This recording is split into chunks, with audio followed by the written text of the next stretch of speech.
all clinging on to the ounce of hope that for some reason we will stay relevant in the age of AI, that for some reason we are different, and that for some reason we are more advanced than a machine trained on unimaginable amounts of data. Everyone is saying that we may be going through the largest technological shift that humans have ever seen. The tech industry continues to slash jobs as companies look to tighten spending and invest more in artificial intelligence. Snap says it's late. So I wanted to give my perspective as a 22-year-old who's recently entered the workforce, how the world is feeling about AI, not from a CEO's perspective, not from a researcher's perspective, but as an average, everyday person. The first part I want to talk about is the social impact that we've already, interestingly enough, seen with the development of AI. I work in a software company, and I think it's absolutely insane how AI is pushed, and it's actually in an impressive way.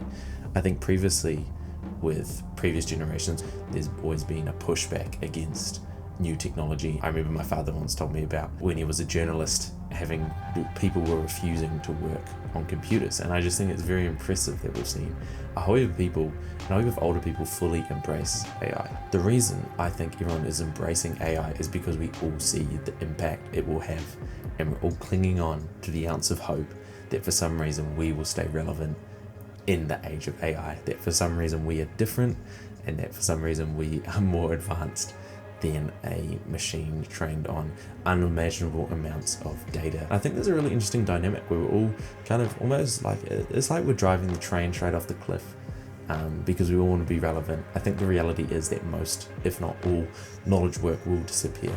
I can't see how or why a private business would employ a human that has to eat, that complains, that gets sick, that doesn't work all the time and is more expensive than an AI system that will be better than us. And the reality is that these AI systems are better than us. In most knowledge tests, it destroys us. It has better memory, it has better understanding of problems, and we all know it, and that's why we use this tool. The one thing that we have, or the few things that we have an advantage over AI is, one, we have a huge context of the world around us. That being, in a business context, we know what flies or what doesn't. We understand the nuances of relationships or how the work environment works. But the reality is, this I don't think is a huge technical challenge that the most valuable tech companies in the world won't be able to solve. So that's just a really interesting fact, is that we're all steering ourselves off the edge of a cliff, and I don't think that's a bad thing. I think that AI will do unimaginable amounts of good, and I think the invention of AI will be for sure a net benefit. The technological advancements we unlock with AI, with having a research partner next to us, for example, if you're a scientist, that's able to help you discover new discoveries and eventually take over research, which is the goal. OpenAI released an AI model, which in the paper they noted was critical in them developing the newer AI model. Like, we're already seeing AI accelerate science, and I think that is going to have immense benefits on the world. Anyone is able now to get an education a lot easier than ever before. Now with just an internet connection, you have an infinitely patient tutor.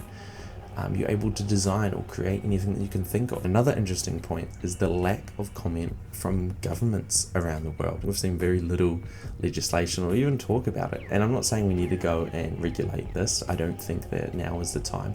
But I think governments need to come and start to admit that the world is going to change and that they need some sort of plan. I know personally, I'm in New Zealand, and our government has done nothing. I know the EU has the AI Act, which I don't believe personally, has done very much to actually mention the impending change in the world in terms of the labour market, in terms of the job market. It more looked to regulate the technology and slow it down, which we know will not happen. When this technology has so much potential to make so many people so much money, not a single bit of legislation will slow that down. I believe nations should be focusing on transitionary pathways for workers that will lose their job, which I think will be most of us, and that could be plans or research on how a universal basic income could work. How could that be funded?